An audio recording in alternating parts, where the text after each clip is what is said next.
Humans once primarily created value through our muscles. For 3,000 years, humankind had an economy based on farming, till the soil, plant the seed, harvest the crop. Hard to do, but fairly easy to learn.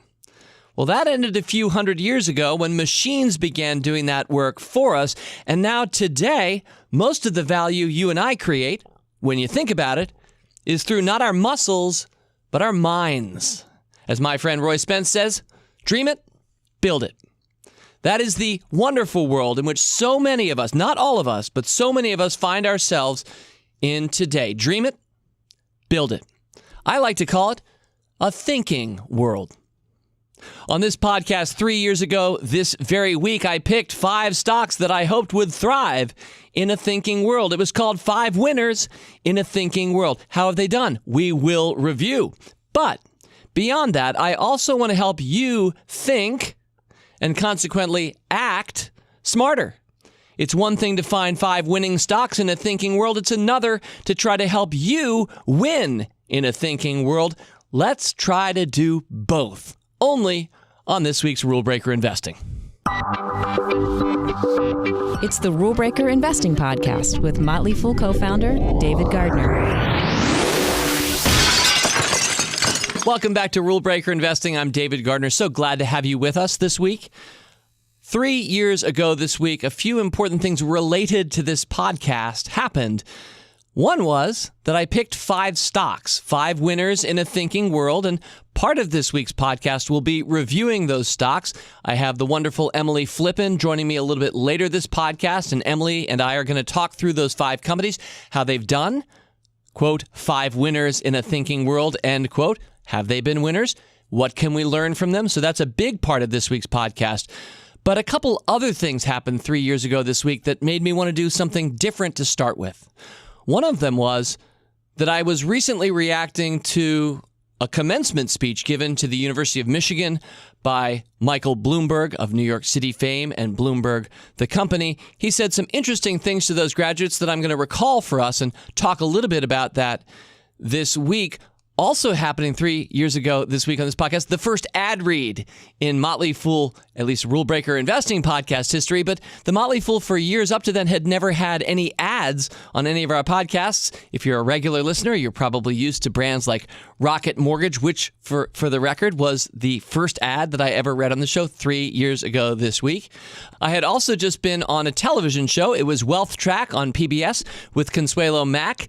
That was also, a week before 3 years ago this week. And in fact, I'm just going to put it out there right now to you, my listener. If you're interested, it was about a 26-minute interview and appearance.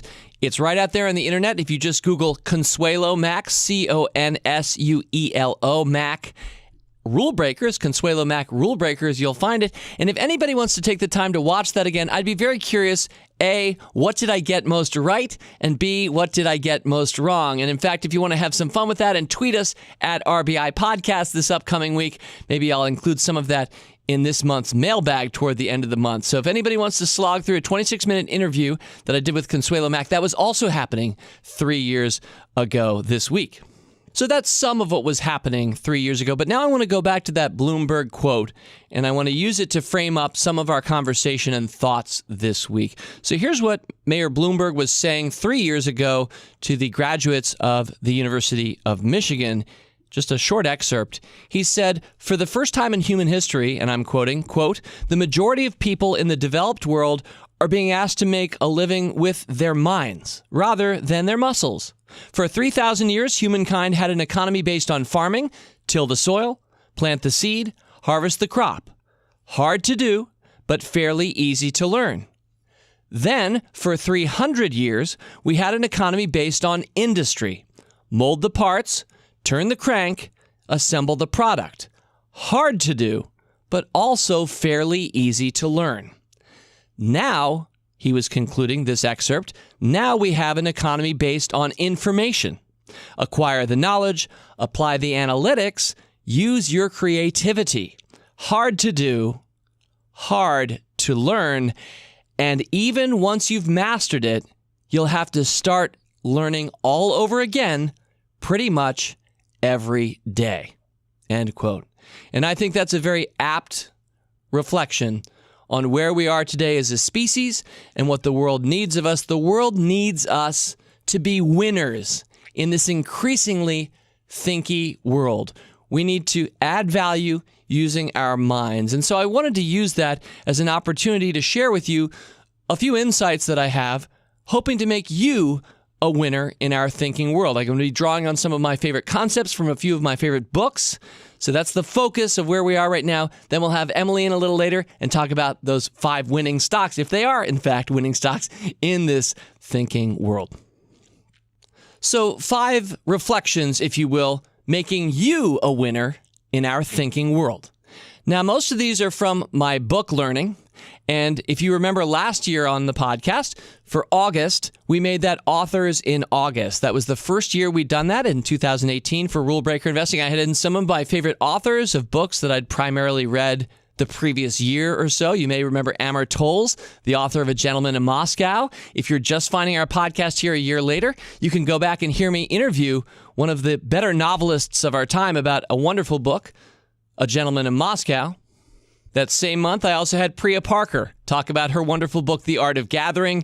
And just to keep things really motley and mix it up, Mark Penn came in and talked about his book, Micro Trends, looking at some of the key trends of the future. So all of that was last August. Well, in a way, I'm prepping you for this August because I'm sure hoping to have at least one of the authors I'll be mentioning shortly on this podcast for our Authors in August 2019. Well, the first thought I wanted to share with you, the first good thinking tool for you, comes from somebody who's already been on this podcast, David Allen. For anybody who knows his work, Getting Things Done, GTD. There's a big community. If you just Google GTD, you're going to see a lot of people who follow David Allen's ideas. And as I try to make you a winner in our thinking world, here's the first thing I wanted to just swipe from David Allen and share with you. He has many concepts I appreciate, but one of them is the 2-minute rule. And I think I can do this in, I sure hope so, 2 minutes or less. So David Allen's 2-minute rule is simply this. If you can do it in the next 2 minutes, do it. A lot of us will walk past something in our house and think, I should take the garbage out, or have this quick thought reappear like, I should write that down on a Post-it note. And yet we don't. We walk past that untaken out garbage, or we don't write down that quick thought that we have, and we might forget it altogether. In which case we're in trouble that we didn't take the garbage out, or we're sad that we never wrote down that thought, or we write it down later. We keep rethinking the same thought until finally we act. But I think David Allen, this is such a simple point, but it's profound. He says, literally, if you can do it in the next 2 minutes right now, do it. Now, a corollary to that is it has to be 2 minutes or less. If you start head faking yourself and say, well, that's a 2-minute rule, but it takes you 4.5 minutes, then you'll start doubting yourself in future and start putting off and not using this rule because you'll think, it actually takes more than 2 minutes and I'm not even going to bother with that approach anymore. No, it has to be 2 minutes or less. But that simple rule has saved me all kinds of forgetfulness and increased my productivity since I first read it. When I read his book, Getting Things Done, I think in the year 2003. So 16 years later, here I am leading off, making you a winner in our thinking world with David Allen's wonderful, powerful 2-minute rule. If you could do it in the next 2 minutes, just do it. Put things aside and get it done. You'll be happy you did. You don't have to keep that up in your gray matter and have it keep cycling and reminding you that you haven't done anything about it. So I think to each of the authors I'll be sharing with you today, I say thank you, David Allen. All right, the next one is from a new author I've not yet met. I know some of you have read his wonderful book, Atomic Habits, James Clear. And I've really enjoyed reading his book in the last year, Atomic Habits. It's all about creating good habits and getting rid of bad habits and how really small changes that you make in your own thinking, because that's where it starts, your thinking. And then, of course, your acting. The habits that we create for ourselves, because darn it, we really are creating our own habits. If you change them, even in micro ways, all of a sudden the results that you can get can be profound. So from James's book, I'd just like to pull this key insight, the 4 laws of behavior change. James writes, this, and I quote, provides a simple set of rules for creating good habits and breaking bad ones. You can think of each law as a lever that influences human behavior. When the levers are in the right positions, creating good habits is effortless. When they're in the wrong positions, it is nearly impossible. And to me, this is the key insight of his book, How to Create a Good Habit. He's got 4 laws. The first, make it obvious. The second, make it attractive. The third, make it easy. And the fourth, the reward part, make it satisfying. And James goes on to say, we can invert these laws to learn how to break a bad habit. So here we go. How to break a bad habit inversion of the first law, make it invisible. Second, make it unattractive. Third, make it difficult. And finally, in the inversion of his fourth law, make it unsatisfying. So James's book, much like David Allen's book, is really here again to our theme, helping you think smarter and make winning decisions. And a lot of that, for a lot of us, is getting rid of old habits or bad habits and replacing them with a better version of you. And because I can think of examples in my own life, I bet you can too, and I can look at others and see people who've really improved themselves over the course of their lives. Some people are almost addicted to doing that. It's wonderful to watch. Some people who are just constantly learning and self-improving. And if you have somebody like that in your life, it's a powerful force of influence for you or for me. But so much of our life, Clear points out, is ruled by habit, often unthinking habits. In fact, one of the things he says early in his book is inventory your own habits. Go through a day and just for the fun of it, write down everything you do habitually. For example, do you always brush your teeth right as you get out of bed? That would be an example. And just be self-conscious about your habits, good or bad, throughout a day, because by collecting them in the first place, it enables you to reflect on them and think about how to improve. So thank you, James Clear, for your book, Atomic Habits.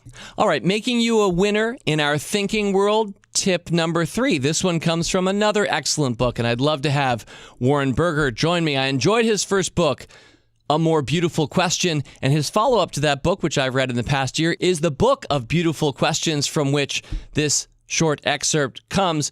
So Berger invites us to do something I've often tried to invite you to do, talking about investing on this podcast, and that is, don't be a binary thinker. Life isn't so often about yes or no. An example Berger gives in one of his chapters in the Book of Beautiful Questions, he says, let's pretend that you have problems with your boss. A lot of people would say things like, should I quit this business? Yes or no. Binary. But there's almost always a third way, a new thought, a way to think differently that isn't a yes or no. And so often the capital F foolish answer, I think, lies in that third creative choice.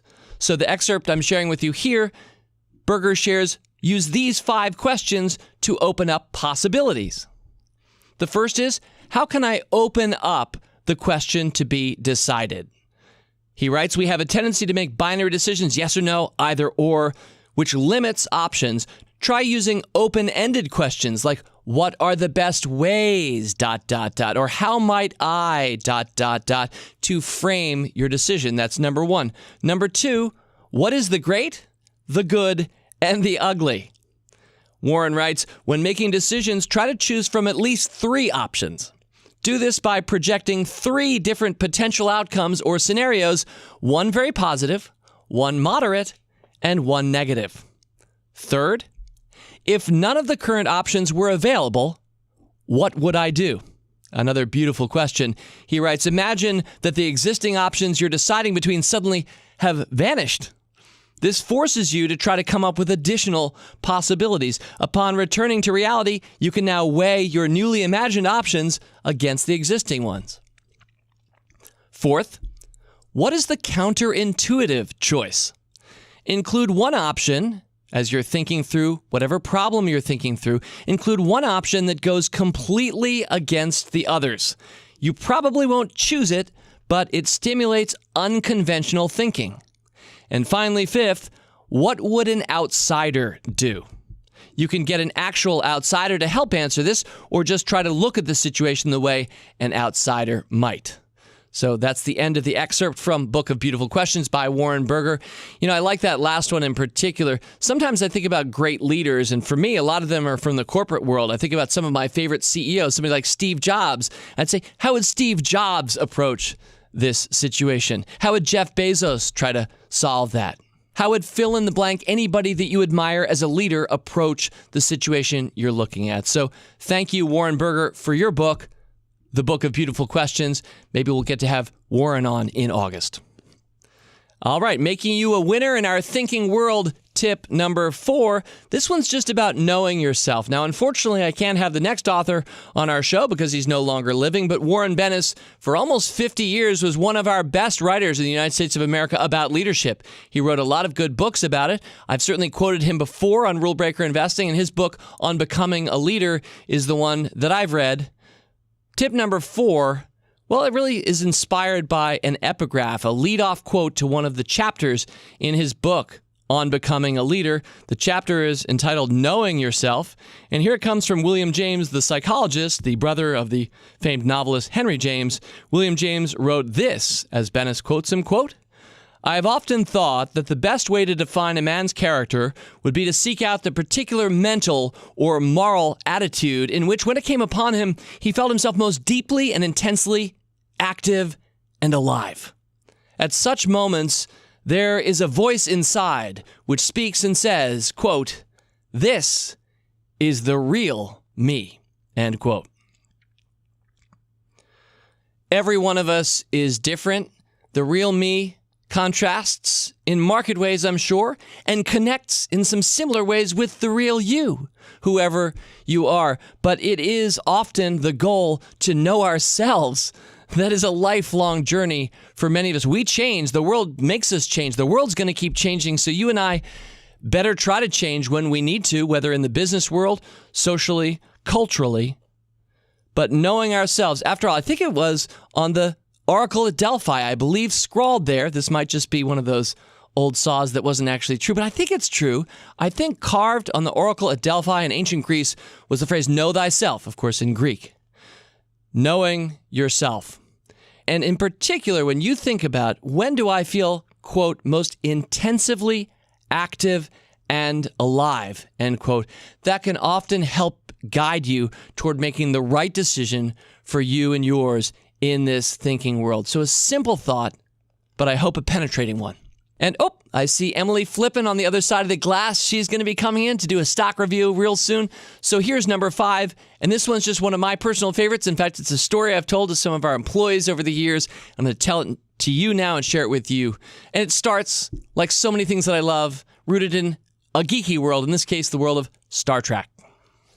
Now, if you're even more of a Trekkie than I am, I might be slightly butchering this story, but I am enough of a Trekkie that I feel comfortable briefly giving my view of the Borg, which, at least in Star Trek Next Generation, and maybe all Star Trek lore, is maybe the most feared of all aliens that we meet in the universe through all of the different Star Trek stories and lore. The Borg. The Borg are kind of cyborgs. They're part human, part machine. And when we first kind of beam aboard their mother ship and we find ourselves in a combat circumstance, one of the Star Trek ensigns, is that the right? I'm just going to say one of the red shirts is kind of walking along a tunnel somewhere in that mothership. And the Borg are there walking, just like you're passing somebody in a corporate office building or on the street. They're just kind of walking right past them. And in combat, we kind of walk up and punch them. And right away, we connect. And that Borg falls over, short circuits, and presumably dies. It seems so easy.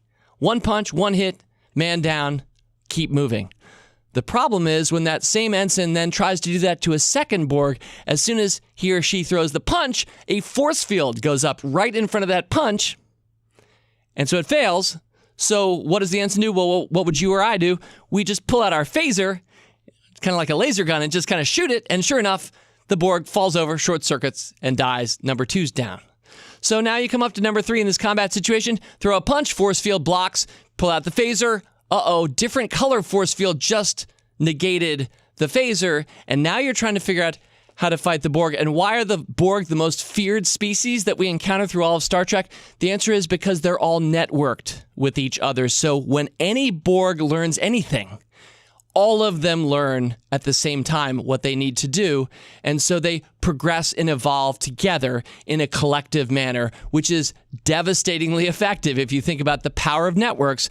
And you're just an ensign with, unfortunately for you, a red shirt on a Star Trek episode. So the way that I've turned that around and made that a business story for our employees here at the Motley Fool is I've said, be the Borg. It's just fine to get knocked out by our first mistake. Somebody punches us. Okay, we weren't expecting it. we go down. Or they pull out their laser, shoot us. Sure, it's the first time we'd ever seen that. Ouch. But when they try that again, I sure hope that you're learning. As a Motley Fool employee, I really want you to be learning because you're on my team. We're trying to grow a company to make the world smarter, happier, and richer, so I sure hope you'll be learning. But for all of us, I think in a thinking world, tip number 5 says, be the Borg. Be the Borg. That is, you can fail, but learn and be ready and grow. In fact, one of my very favorite websites is betheborg.com. And I encourage you, if you've never visited what I'm going to call one of my favorite websites, that you type that into your browser, betheborg.com, and enjoy that website. And I hope you enjoyed my efforts to make you a winner in our thinking world. In fact, if any one of those 5 connected with you, David Allen's 2-minute rule, James Clear's how to create good habits and get rid of bad ones, Warren Berger's, hey, what if this isn't a yes or no decision? Or William James reminding us through Warren Bennis to know thyself, or finally, be the Borg. If any one of those connected with you, then I feel really good about it, because each of those I think has been, for me anyway, a powerful learning leading to better activities. Well, Emily, as I've already mentioned, you're here to help us review 5 stocks picked 3 years ago this week, 5 winners in a thinking world. Now, when I did this list of stocks on May 4th of 2016, I was saying at the time, we're going to be picking these for 3 years. Now, everything we do really is for 3+ years, but if we kept holding all of these 5 stock samplers, this podcast would be nothing but reviews one week after another. So this is, in fact, Emily, the end of covering 5 winners in a thinking world. This is their 3-year birthday. Emily, 3 years ago, May 4th, 2016, what were you doing? Well, I think I was really excited because I had just got an offer from the Motley Fool to come in for an internship. So I don't think it had quite yet started, but I know that I got it and I was really pumped. That's awesome. I'm so glad to know that that's what was happening 3 years ago this week in your life. And I've already shared a little bit about mine. So I think we can now move on from us to our stocks. And we've got 5 of them. And for each of these, I'll be reviewing briefly what the stock was, where it was, and where it is today, so the numbers part of it. And then, Emily, I've asked you, since the purpose of the Motley Fool is to make the world smarter, happier, and richer, I would love it if you could make us smarter and happier about each of these 5 stocks. So maybe make us smarter, reflect on the 3 years, and pick out maybe something that really says why this stock did well or not. And then, how about a fun fact, something that makes us happier? And then we'll find out at the end whether these stocks made us richer or not as we do the results. Sound good? That sounds great. Let's do it. Okay. The first stock up 3 years ago this week was Celgene. The ticker symbol is CELG. This is a company that on that day was just below $101. It was $100.90 a share. Today, as we tape this podcast, the afternoon of Tuesday, May 7th, it's at about, I'm sorry to say, $95 a share or so. So Celgene's down 5.5% over these 3 years. Here's what really hurts for stock market investors who may have followed my advice 3 years ago. The market is up exactly 40%. We're taping on a day pretty bad. The Nasdaq's down about 2% today, Emily. So it's 2% less, but it's still up 40% over the last 3 years. So this stock is 46 percentage points behind the market. So, Emily, this stock has not made us richer, but could you make us smarter and happier about Celgene? I think Celgene, regardless of whether or not you're an investor who maybe bought in and lost about 5% there, has made us smarter. And it's not just because of all the research that they've done into their cancer treatment drugs. I think it's the way that it really opened up the biopharmaceutical industry. I mean, it was kind of the first play that was integrated. It had so many different components to its business. And for a long time, it was a lot of investors' kind of first step into biopharmaceuticals. And now, it feels like every other week in Rule Breakers, at least, we see a different company coming out that's doing something revolutionary and amazing in the space of biopharmaceuticals. So in a way, it was a kind of anchor for a lot of investors when looking at investing in the biopharmaceutical space. And just because Celgene maybe didn't perform the best, I know that there are a handful of other companies that came after it, trying to get after very similar things and the way that they conduct research and create products. So I think that ultimately we can all come out of it a little bit smarter. And I appreciate that point very much. And it is, I guess, in a way, even though it is a loser, it's consoling to know that it did make the world smarter. And apparently, it made Bristol Myers pretty interested because Celgene part of the reason you're using the past tense, Emily, is that Bristol Myers contracted to buy this company out. So that's something that happened just a few months ago. The price is, well, around where it is right now, which is why the stock's trading there. But it's a $74 billion buyout, one of the bigger buyouts in pharma history. So Celgene didn't exactly fully, in a way, last these 3 years. It did decline those first couple, and so we were sitting on a loser. It got bought out at a premium, but still below where I talked about it 3 years ago this week. Exactly. So I'm a little sad about Celgene for a few different reasons. I really appreciate all the inroads they've made to go after blood cancer. It's great work, and it's obviously very valuable, about $75 billion or so, Bristol Myers says. But Emily, can you make me a little happier about Celgene? Well, there's a lot of things to be happy about for Celgene, and going beyond their products, which I'm sure have made a lot of people happier who have the unfortunate exposure to things like blood cancer, whether themselves or through their family or loved ones. Celgene as a business actually makes me happier, and it's because it's not well known, but Celgene has continuously been ranked as one of the best places to work internationally, especially in the biopharmaceutical industry. They have an extremely robust CSR program, and they're corporate social responsibility. Exactly. So they really see themselves not as a company that's out there to make money, even though clearly they are. They see their bigger obligation to humanity, which is really saying something in the environment that we're seeing today with a lot of these companies, which we now are seeing dragged into the water because they're preventing treatment from being sent out to people. So the fact that Celgene has kind of taken the high road in a lot of regards is really nice. All right. Well, thank you. That was stock number one. Great to hear. Emily, let's go to stock number two. Ticker symbol is well known to many longtime investors and rule breaker investing listeners. The ticker symbol is DIS. The company is Walt Disney, a company that has a ton of properties, data. A lot of our thinking in many ways is driven by a company like Disney. I've noticed some people have been focused on the Avengers and an Endgame when we talk about a thinking world. A lot of people are thinking just about the biggest box office hit of all time, which is still in early days for Disney. But of course, it's about a lot more, not just superheroes, but businesses than that. So Walt Disney was at $103.67 3 years ago this week. As we do this podcast, I have it just over $134 a share. Hey, great news, right? Up 29.5%. We'll round that to 30. Bad news, though. The market up 40%, Disney up 30%. So 5 winners in a thinking world. So far, we've got 2 losers. Emily, make us smarter about Disney. Well, it's a good lesson to be learned from Disney that sometimes the best run companies doing the best things in the world that you love the most may not outperform the market, right? And it's a reminder, that smart investors take, that 3 years is not a long enough time horizon. And that's purely because I don't think there's a single person looking at Disney in the state that it's in today and thinks this isn't going to continue to do amazing things in the future. So whether you bought in 3 years ago or you're buying in today, this is such a well-run company. We can all be a little bit smarter to not be latched on to these historical biases, right? This small underperformance when in reality, you see the opportunity clearly before your eyes with a company like Disney.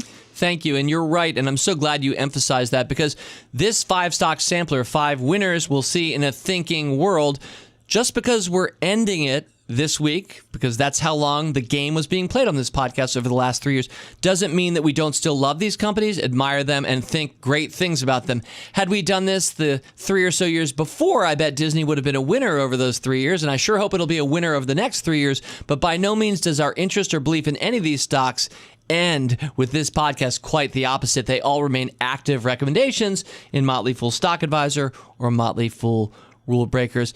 I think in a lot of ways, Disney makes us happier. I think that's at the heart of its brand. Emily, can you make us a little happier about Disney?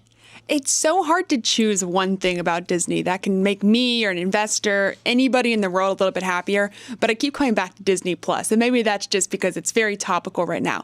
And I don't have kids, but I imagine if I was a parent to young kids, there would be nothing in this world that made me happier than Disney Plus. To be able to have an essentially unlimited supply of family-friendly content that you can plop them down in front of and feel totally comfortable with that decision. That to me just it makes me project a little bit into that state. But if I were a parent, I would feel very happy. Well, certainly the stock market has not failed to notice that Disney Plus will be coming out later this year. It's not yet a present reality, but in some ways, Disney stock reacted really positively in its most recent earnings report. I think the stock popped over 10% in a single day as Bob Iger began to talk more about Disney Plus. Everybody knows it's coming. Yes, I still love Netflix too. I don't think these things are opposed. It's a thinking world, and these kinds of companies and brands all do well in my experience, but it'll be really interesting to watch. Thank you for highlighting Disney Plus. All right, Emily, stock number 3. Now, spoiler alert, things are about to get better with this 5-stock sampler, because after all, the purpose of the Motley Fool, Emily, is to make the world smarter, happier, and what? Richer. Let's hope so. This company, I can say, has done so. This is a market beater. Company number 3. The ticker symbol is SPLK. The company is Splunk. 3 years ago this week, it was at $48.87 at the close on May 4th. Really happy to let you all know that it's at about $130 a share right now as we talk, just short of $130 a share. I have it then up 166%, the stock market up 40, so we can put a big plus 126 in the win column, 126 points ahead of the S&P 500. And if you compare the previous 2 stocks, which were a minus 46, reviewing quickly, a minus 46 and a minus 10, and you do the math with me, 126 minus 56 looks like a plus 70 right now as we look over these 3 stocks. Emily, make us smarter about what's been happening over these last 3 years with Splunk. Well, Splunk has made all of us aware, gave us information to what a zettabyte is. David, do you know what a zettabyte is? I'm going to say it's a ton of data, but that's about as far as I can go. A zettabyte is 1 billion terabytes, which is, and 1 terabyte is 1,000 gigabytes. So That's you a can lot. get an idea about how Splunk is making us smarter, because Splunk sees the 44 zettabytes, which I don't even know how to do that math quickly in my head. This huge I'm glad you know amount it's of data. 44, not 40, right? No round Somebody number at Splunk, found that number with Yeah. all the universe of information that we have out in the world, and they're making sense of it. And that makes us all a little bit smarter. So you're saying, Emily, that the world's data at this point equals 44 zettabytes? By 2020, the world's information will equal 44 zettabytes. Okay, great. Splunk, I'm going to supplement your smarter lesson with a little bit more smarter. This was kind of interesting to note. Splunk had been a losing stock the 1 year leading up to when I picked it 3 years ago. And the 3 years leading up to it, it had also been a loser stock. It had IPO'd not that far before. It had a big initial IPO, but then it just kind of dawdled for a while. So I'm so happy to think that we did pick it 3 years ago this week, because it's gone from basically about 50 to about 130 over these 3 years, and shows that, often the winners win out there. And it is a winning company. And thank you for making us smarter. How about make us a little happier when we think about Splunk? Splunk is subtle happiness. It's that happiness that you feel when you wake up in the morning and you see a nice sunrise and you see the birds tweeting. You don't know exactly what it is, but it makes you happy. And let me name a couple of companies that maybe conduct this happiness for you, because they're all Splunk customers. And Splunk makes all these customers run and make you happy. Do you like Yelp? I do like Yelp. Zillow? Sure. Groupon? I know it. Coke? Coke makes me happier than Groupon, personally. Well, for I'm most referring important for only me, to Coca-Cola in this case. Yes, Coca-Cola. The only thing that's important to me is the fact that they help Domino's run their information systems. I transacted with Domino's last night. And that's a vital part of my everyday life, for better or worse. So Splunk, I like to think, makes a lot of people happier without them quite realizing that Splunk is, in fact, making them happier. Love it. And yeah, it's a great company. And of course, we like it a lot for the next 3 years, but we're going to stop tracking it with this 5-stock sampler as of this podcast. That leaves us with 2 final stocks to talk about, Emily. And one thing I'm going to say about these 2 companies is they both kind of have silly names. There's Splunk and then the next 2. And since we named our company the Motley Fool, an inherently silly name, especially in the area of finance, you can see that I'm probably a little bit of a sucker for companies that have silly names. So Splunk, probably playing into my subconscious, part of the reason I picked it 3 years ago or years before that for Rule Breakers is because I like the silly and I like the happy and silly. And so let's next go to some more silly. Stock number 4, the ticker symbol. Tell me if you can guess the company name from this ticker symbol, TWTR. I think a lot of us, even if you're not an investor, maybe you can guess along with me, Twitter. Stock number 4 was Twitter. 3 years ago this week, Twitter was just below $15 a share.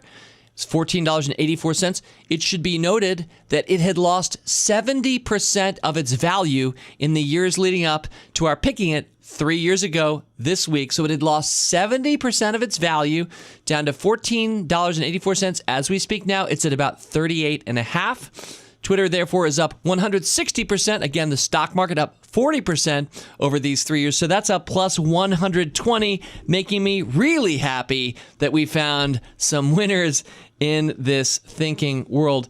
Emily, looking back over 3 years now, thinking big picture about Twitter, make us smarter. Well, there's so many ways that Twitter makes everybody a little bit smarter. And that might sound kind of counterintuitive right now, especially with all the noise we hear about, these, fake accounts and information privacy. But Twitter is doing something that's really revolutionizing the way that we learn and consume information. It's democratizing information. It's making people smarter by increasing responsibility, by increasing accessibility. And that, to me, is probably the most strong value proposition at a company like Twitter, is because this access to information, it's unprecedented, even in the internet age. Having a Twitter, using a Twitter, accessing people over Twitter, that type of level has really never been seen before. I agree. And certainly many of us who love a celebrity or an athlete, we can follow them on Twitter and really, in a lot of ways, we might in some cases be following their social media manager. Some others are more authentic than that. Side note, I'm a small presence on Twitter, but I just tweet myself. I mean, there are no social media managers here guiding Motley Fool advisors' accounts. But that said, whether it's a celebrity, an athlete, or how about the authors that I referenced earlier this podcast, James Clear, Atomic Habits. I follow him on Twitter. I follow David Allen on Twitter. I follow Warren Berger, the author of the Book of Beautiful Questions, on Twitter. So, yeah, we can kind of follow the people that interest us and hear how they're thinking about the world, definitely making us thinkier in a thinking world. Emily, how about a fun fact, something to make us happier about Twitter? So I actually don't have a Twitter account. I really should. That's a fun fact. Why It is not? a fun fact. I'm not sure if that makes anybody happier. But what will make people happier, and what made me happier, even though I don't have a Twitter account, is last week, seeing Mercado Libre have a spiffy pop and seeing the number of people that both tweeted at the Motley Fool, tweeted at you, all of these happy investors, right, who had bought Mercado Libre stock on our recommendation, having a spiffy pop last week. And Twitter made that accessible, and that made me happy. And that made me happy too. And I really appreciate you pointing that out, because I'd forgotten to thank all of our listeners and those who did tweet out to @RBI Podcast, at The Motley Fool, a much bigger Twitter account for The Motley Fool, and reflected on their happiness and joy around watching Mercado Libre, which I think went up about 21% or so that day, in one day. But for those of us who've bought and held it a long time, it's not in this 5-stock sampler. It's been in some others, but more importantly, it's been a part of Rule Breakers for more than a decade now. And we all made more money in that one day than we had paid for it way back when. That's what a spiffy pop is, a term that I want every Rule Breaker investor to know, something we talk about probably not enough on this show, but thank you for pointing out that spiffy pop. It was a very happy day. It was. And it was made happier by Twitter. And you're absolutely right, Emily, because otherwise I wouldn't have heard that. I wouldn't have known that. And so, yeah, that makes me happier. Okay, good. Well, we're going to get to stock number 5 now, and I'm going to preempt any suspense here. I'm going to let you know up front that this stock also lost to the market. So it was a disappointment, but good news. Take this 5-stock sampler together, and we crushed the market once again with this 5-stock sampler. Even more meaningful, since this is the last time we'll ever talk about it. We're waving goodbye to it. We're sunsetting 5 winners in a thinking world. Stock number 5 was one of the 3 losers in a thinking world. The stock was still up, but the ticker symbol is Z, and the company we've already talked about a little bit is Zillow. Another really silly name like Splunk and Twitter and the Motley Fool. Zillow, 3 years ago this week, was just over $28 a share. It's now $33.63 as we tape, so it's up 20%. The market is up 40%, so it's a minus 20. Right at the end, I'll give the final numerical take on the overall performance of this 5-stock sampler, but let's focus on Zillow for a sec. Emily, we talk about Zillow some on the Rule Breakers team. It's one of our probably more widely owned Rule Breakers. It's a stock that I own. I'm obviously a little disappointed that it's been an underperformer over these last 3 years. Why? Zillow had a bit of a challenge, you could say, with its business model, and particularly making money off of its business model. But Zillow recently has been a stock of a little bit more controversy here at the Motley Fool because they're changing their business model. Yeah. They're changing their business model to make home buying a little bit easier. And so while many people are rubbed the wrong way by that, and I will be the first one to say that I was one of those people. A number of people here see this outdated, dying industry, and they think, wow, Zillow could really do something. There's a lot of potential there. Because Zillow's business, when we picked the stock 3 years ago, was largely based on realtors, real estate professionals taking out ads, advertising themselves in their zip code for the houses that you might be looking to buy. That was the bread and butter. Definitely a data-heavy company. Talk about, I'm not sure any of those full zettabytes are Zillow's, but if you think about all the data pricing and having specifications around all the properties, just residential properties here in the United States, for one, that's a ton of data. And it was a more data business. But as you point out, Emily, this is a company that is now buying houses themselves and becoming a real estate owning company. And that's a real shift in the business model. And you could say that it's made us smarter by showing that businesses can change and they continue to change. And as long as you have a long-term outlook, there's always going to be value behind what these businesses do, whether that be collect data or take out advertisements. You can never discount a business because the ability to change and innovate is always going to be inherent. But the one way that I think Zillow has really made someone I know smarter is our recent new hire on the Canada side of our investing team, Joey, who used Zillow to look at and eventually purchase a house here in the area. Almost bought a house, but looked on Trulia, a Zillow platform, and saw the crime rates in one of the areas he was looking. Having never visited the area before, didn't know anything about the crime rates, he was immediately smarter, immediately thought, I don't think I want to buy that house anymore. And because of Zillow and because of their platforms, he was able to get a house he loves now that he never before buying even stepped into. Well, that's a great example. I'm so happy to know that Joey found a house more to his liking, and I think that he did as a new employee. I think he's kind of moved into the area, which I think means Joey's around here for a while, which is great. Not going anywhere. Speaking of change, I also want to point out that Rich Barton has now returned to become the CEO of Zillow. Another change, having replaced Spencer Raskoff, who was running the company the last few years, somewhat successfully, especially early on, but not as successfully. Obviously, a market loser here over the last 3 years. But I think it's very promising to have Rich Barton back. We'll see how things play out from here. Okay, so I hope we made our listeners a little smarter about Zillow. It's a stock that I still favor and own. And Emily, you're not as big a fan, which is fine. It takes two to make a market. We'll see. You were certainly right the last 3 years. I wish I'd listened to you as a summer intern, the summer of 2016, when you were probably talking daggers about Zillow. But no, more seriously, how about a fun factor? Make us happier about this, in this case, present underperformer. Well, Rich Barton has one job, and he says he is going to make your life happier by making home buying and home selling easier. And if he's able to succeed on that, I think all of us will be a little bit happier because the process as it is today is complicated, long, and full of unnecessary fees. If there's a way that Zillow and Rich Barton, with all of his amazing vision, can come in and smooth that process, maybe 3 years from today, we're all happier because of Zillow. Well, I sure hope so. And in many cases, whether we recommend or own a stock or not, we're wanting better things for the world in which we all live. Competition in capitalism, sometimes viewed as negative, but I think it's pretty great. I'm glad that Redfin exists, or Trulia used to compete with Zillow. Competition often forces people to become better, and usually the winners win in the marketplace, and we all win as investors of these companies. Well, thank you, Emily, for joining in, and let's just tot up the final numbers for this set of 5 stocks. This 5-stock sampler, 5 winners in a thinking world, dated May 4th, 2016. You can go back and listen again to that original show where I pick the stocks and share my thinking. But I'm really happy to say, as a group, they're up 74 percentage points on average. The market up 40 percentage points on average. Therefore, plus 34 per stock, 74 against 40. I would say, even though some of them weren't winners, we really did win on behalf of our listeners with 5 winners in a thinking world. All right. Well, thus it was for making you a winner in our thinking world. The first half of this podcast, thoughts for you. The second half, reflections on companies that have prospered in this thinking world.